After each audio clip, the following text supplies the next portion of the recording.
Hi and welcome everybody. My name's Rachel Byrne. I'm the Executive Director at the Cerebral Palsy Foundation, and I'm so excited to be joined today by Dr. Heather Riordan from Kennedy Krieger Institute in Baltimore.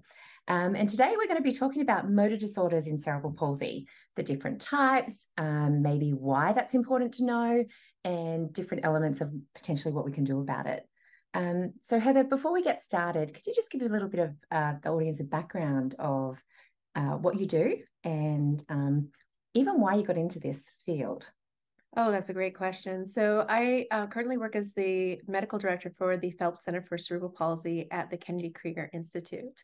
I honestly didn't anticipate that I was going to do cerebral palsy when I first started out my career. I started as studying movement disorders in general in pediatrics. Of course, cerebral palsy becomes a really important part of that, and kind of fell in love with it over time. And now I've chosen to make it the entire center of my career. I also have a brother-in-law who has cerebral palsy, probably in the background influenced me somewhere in there with that.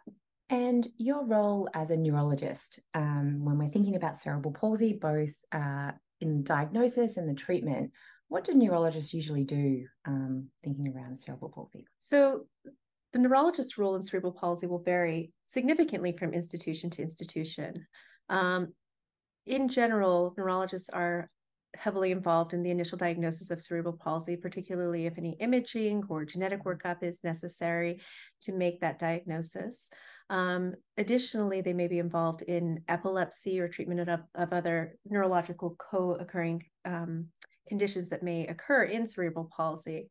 In some centers, neurologists are primarily involved in the care of tone management and long-term management. In other places, you have other people like physical medicine rehab doctors or developmental pediatricians who are the primary providers for those types of care. And in many centers like at Kennedy Krieger, there's a mixture of different types of providers who are involved, including neurologists, PM&R doctors, and developmental pediatricians. Yeah, absolutely. And I think when we're going to get into, talking about the motor disorders in cerebral palsy, there are obviously different types. We just go over the different types? And if everyone who is watching, if you have any questions for Dr. Riordan as we're going through, please put them in the chat and we'll make sure we try to answer them as we go. So when we think about cerebral palsy, you can divide it in different ways, but perhaps the most important way to divide it is by what kind of movements we're seeing, or we'll say phenomenologic or phenotypic categorization. The most common movement we see in cerebral palsy is something called spasticity. And this is defined by when you rapidly move the muscle, it kind of tightens up. It's similar to what we see in reflexes, where you suddenly hit a muscle and you see it pop up. The second category of types of movements we see in cerebral palsy is something called dyskinesia. And dyskinesia is kind of a catch-all term that includes dystonia as well as something called choreoathetosis. Dystonia is a group of movement disorders where you get this slow postures that are oftentimes stereotypes. So you may see the same posture over and over again that comes out more when the individual is excited, in pain, under stress, or stimulated in some other way. They can have a twisting quality to it, although it does not have to. Some of the things that really tip me off to thinking about dystonia is when somebody is having times where they're nice and loose and other times really tight, although that can be difficult if they also have spasticity. If you see kind of swanning fingers, arms pulling back and twisted, those are some of the more easy things to key on. But sometimes it can be much more subtle, and it's important to differentiate from spasticity because while some treatments address both, some treatments may be different between the two. Can someone develop dystonia or chorea? Is this something that if they didn't have as a child, they can get it as an adult? Or is it something that we know, okay, that would be your motor type forever? Maybe it just wasn't diagnosed. So I think there's a few things that's tricky about these dyskinetic symptoms. And I should mention, we defined dystonia. We didn't really define chorea. Sure. Chorea is another dyskinetic symptom that's characterized by more fluid or jerky movements that go across joints, kind of move from one part of the body to another. With both of them, with people with cerebral palsy, for reasons that are not fully understood, sometimes you don't see them very prominently in early childhood, but as a child gets a little older, 5, 6, or even as they hit puberty, sometimes you see these movements popping up more. than we had seen previously. Sure. So certainly that's where serial exams and long-term relationships with the physicians can be helpful, and being thoughtful from one time or another, if you're seeing something change, to have the discussion. The other thing that we always want to be mindful of is that we know that at least almost a fourth of people with cerebral palsy have a genetic contributing factor. And for many of these people, there may be a genetic cause of that also predisposes them for dystonia. And sometimes that can change over time as well. Mm-hmm. So sometimes we see somebody who's diagnosed with cerebral palsy and they suddenly develop severe dystonia. We realize that there's an underlying genetic cause that may help explain that. And knowing that can sometimes change what kinds of treatments we think would be most helpful. Yeah, absolutely. So with the different types of, obviously, motor types, one thing we didn't really talk about is it different areas of the brain that are damaged? Is it different areas that are impacted that are leading to these different motor types and the signals that are going to the muscles? So the answer is yes and no. Okay. So historically, we know that there are certain parts of the brain that are more involved with dyskinesia, particularly these deep gray centers very deep in the brain called the basal ganglia and the thalamus. These parts of the brain are also involved in other movement disorders like Tourette syndrome, Huntington's disease, and Parkinson's. So if we see injury there, certainly I'm going to watch that patient more closely for dystonia. All that said, there's an increasing body of research that shows that people who have no evidence of basal ganglia injury on their MRIs, that have, injury in other parts of the brain, can also have dystonia. And so we need to be very careful about being too confident in looking at that MRI and prediction of what motor phenotypes an individual will or will not have. You just brought up a really good point, though, that some people potentially have both. Correct. So you said, obviously spasticity is the most common type of cerebral palsy, but there are many people with spasticity that actually also have dystonia. And can you just sort of describe how that can be presented and what that can look like? So the truth is that oftentimes it can be difficult to differentiate how much of somebody's movements are due to spasticity or from dystonia. But it's important to note, because it does sometimes change treatment, and especially if the dystonia or the spasticity is causing more difficulty with function than the other. We used to feel like spasticity was just 80%, only 10% of people have both. Now we know that it's closer to 55% of people have a mixed phenotype. So it's kind of challenging this way that we've always thought about cerebral palsy, where we had these nice little categories, that maybe we need to think about it in a much more complicated way, as thinking about them as groups of movement disorders as opposed to distinct entities. So that's a pretty big change, right? Like thinking that it was potentially only 10% of those with cerebral palsy that had dystonia or dyskinesia type cerebral palsy, and now thinking that it's up to 50%. So some of you watching actually might be go, hang on, I got diagnosed with spasticity. I have, the spastic form of cerebral palsy.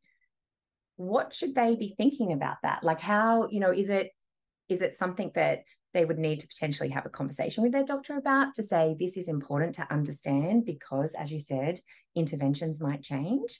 Because I imagine a lot of people listening and going, oh, hang on a second, what does this mean for me? Yeah, no, absolutely. So what a recent study has shown is that more people have a mixture of dystonia and spasticity as their cerebral palsy movement disorder than people who have spasticity alone.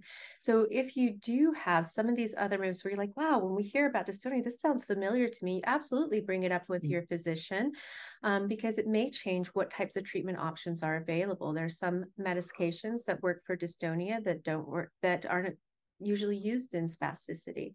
Similarly, there are some there's some surgical options and things like that that work really well for spasticity, but may not help with the dystonia. So it's really important to differentiate those two things. And I think it was also helpful for you to have more understanding of your own body and how it works and interacts with these movements, and why your body may be doing things that's different than other people that you see that have pure spasticity. So this is sort of like a new thinking that we have as a field, that obviously dystonia is more present than we actually originally thought. How do you test for it? Like, how do we know if somebody has dystonia? Is it just from looking at their movement, or are there specific tests that can be done? Absolutely. So this, I think, in the end, dystonia is a clinical diagnosis. We don't have a blood test that shows that there's not some sort of an EEG exam that can say, yes, this is dystonia. There are some other research level tests that you can use, but we don't use those very often in the clinic. There are some scales that can be, in addition to knowing what dystonia feels like, what it looks like from reading about it or from looking at the patient, there's all, and or experience, there are some tools that we can use to help differentiate it. Most commonly is the hypertonia assessment tool, which or the HAT scale, that can help to differentiate what's spasticity, what's dystonia, and see if somebody may actually have both as opposed to pure spasticity or pure dystonia. And as far as like thinking about who might be able to implement that tool or look at that from an assessment perspective, is it sort of a neurologist and a movement specialist that will probably have, I suppose, the most understanding around this? Because obviously it is a changing in thinking for some who may think, okay, yes, spasticity is the primary type, and that's really all that I see, even though dystonia may actually be there. Yeah, absolutely. I mean, there are a group of neurologists that focus on movement disorders, but I don't think it has to be a movement disorder neurologist who uses this tool. There are many PTs that are certified in the use of this tool and have experience with it. And similarly, there are a lot of physiatrists or physical medicine rehab doctors who also have some experience with it. But again, I think every team is so different depending on what part of the country you're located in and what your center, how your center is built. So I think that's where going to your providers and saying, hey, we've heard about this thing called the HAT. What do you think about it? Do you think it could be helpful in differentiating these things? Do you think it could be helpful in guiding my goals and my treatment?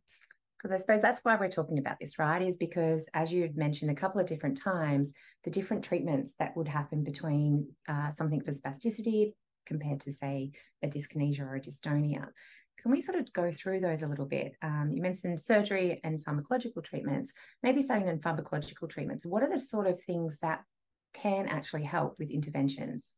Yeah, so I think one of the most important things to know about dystonia is it can be triggered by things like pain, anxiety, distress. So sometimes the best way to treat dystonia is actually to be looking at those things, but to understand that those things are triggers and to pay attention to that. You know, if it's really hard, even keeping a diary can be really helpful because those are very low-hanging fruits that we can use that help a lot with dystonia. I mentioned that SDR is very helpful for spasticity, but may not be helpful for dystonia. There are other surgeries that we'll use for really severe dystonia, devices called a deep brain stimulator, another surgery called pallidotomy that may be helpful for dystonia, but wouldn't be used in spasticity. Similarly, while muscle relaxants like baclofen or dantrolene can be helpful for both spasticity and dystonia, there are some medicines specific to dystonia. So medications like trihexyphenidyl, carbidopa, levodopa, or medicines like clonidine can be very helpful in dystonia, but may not be thought of in the world of pure spasticity. So again, this can offer us new treatment options that we wouldn't have if we thought about this as a pure spastic syndrome. For spasticity, I think there's a fair bit of information out there around, say, for example, strength training and exercise and the benefits of that on overall muscle and bone health. Is there similar evidence around dystonia as well? Like, obviously pharmacological treatments, surgical treatments, it's really good to be aware of those, but what are the other types of interventions? Like, is PT, OT, do we have evidence or do we need to do more? I think the evidence is starting to grow in terms of different things that can be helpful for dystonia. A lot of the literature that we have, though, on the effectiveness of therapies in dystonia is really coming from the adult literature from people who have other types of dystonias from various genetic disorders and things like that. So we really need to bolster what we know about the treatment of dystonia from a therapeutic standpoint in individuals with cerebral palsy. But we are growing more data for this. I think there's a lot of attention right now on the sensory component of dystonia. As I mentioned, dystonia comes out more with stimulation or different emotional triggers, pain triggers, things like that. So thinking about how those things interact and how we can intervene on that level to help with dystonia, which may not be true for spasticity, is really important. So one of the questions that just came in is like, what are some symptoms or what do people potentially look for, or how do they describe dystonia when they're coming in? Absolutely. So one of the unfortunate things is that I think sometimes we don't give patients language to talk about this. If we're not bringing it up, they may not have heard about it, or they may not know how to describe and separate it. So sometimes when people come into me, they do use terms like oh, it's my muscle spasm or my spasticity that's acting up when it really may be dystonia. Some of the other things that people will tell me is that they have uncontrolled movements, that they have extra movements, or that maybe their arm or their hand just doesn't listen to them, that it does its own thing because it's having an extra movement that they didn't tell it to do, which is different from spasticity, which is more just that tightness when they try and move. And obviously cerebral palsy we know is different for everybody, but dystonia particularly, does it really present differently in everyone that comes in? Absolutely. I think not only in location of where people have dystonia, but in some patients, it's more just very subtle postures. And other people, it's much broader, bigger movements where that in severe cases that can cause things like dislocations or even fractures if they're severe enough. So there's a very broad spectrum of what dystonia can look like. And I think that's part of what makes it difficult to diagnose, because many people are basing it upon one period, one little experience they've had, as opposed to this broad spectrum. And you brought it up a little bit before that sometimes movement patterns do change over time as we age and as our muscles grow and those different things, and potentially as we do new activities, some things might become more present. But how do you see dystonia impacting people functionally? So, and then I'll ask you another question is, does it always need to be treated? But absolutely. If we're thinking about functional dystonia, what do we see? Is it things like, is it everyday activities that it impacts people the most, or what do you see the most? So I'm going to answer your first question first, because I think it leads into the second. And that is that it doesn't have to be treated unless it's impacting somebody's quality of life and function. So if the dystonia is there, but it's not bothering, somebody as much as the spasticity, it's not causing problems, we don't want to treat something and then potentially give side effects if it's not impacting their quality of life. Ways that it can affect quality of life depend very largely on the severity of the dystonia and where it is, and also what the patient's function is outside of just the dystonia by itself. So in more subtle cases, I find that fine motor control is an important thing to pay attention to. So if you have some tightness or posturing of your fingers when you're trying to do things like cooking or writing, that can have very significant impacts on function. In other cases, it can affect gait or walking. For more severe cases, it can cause pain or discomfort. It can affect ability to dress, to change diapers, those basic, cares that we all need. So it can affect people in a lot of different ways. So sort of going on from that, like thinking about, can it be improved, I suppose? And, I know that's a big question. We think about cerebral palsy and what's functional improvement, what does improvement mean? But the treatments that we currently have, do you see that any improvements can happen? Absolutely. So unfortunately, we don't have a cure for dystonia at this time. I hope by the time I retire, we'll have a different answer to that. Yeah, we all want to be out of business. There's exactly. No doubt about that. Yes, please put me out of business, you researchers out there. But in terms of the actual treatments, I think it's very individual. So unfortunately, when we don't have a silver bullet for dystonia yet, some patients respond really well to some medicines, others to other medicines. So it can be a frustrating process for families and individuals in terms of going through that trial and error experience. I will be honest that sometimes dystonia can be hard to treat and find the right treatment. And I think that's where identifying it and having those really important discussions about, what your values are, side effects versus function, what your own personal goals are, and how much of your function is being affected by dystonia versus spasticity is very important. But I definitely have seen some people who have had really good improvement with the right medication or the right surgical or other treatments.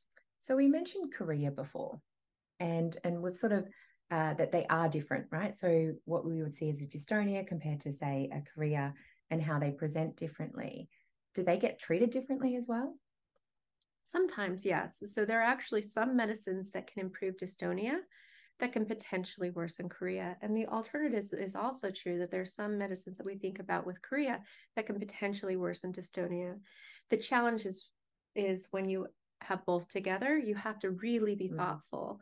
One of the best pieces of advice I received when I was early in my training is find the movement that's causing the most problems with function and focus on that first. Sure. And that can be very helpful.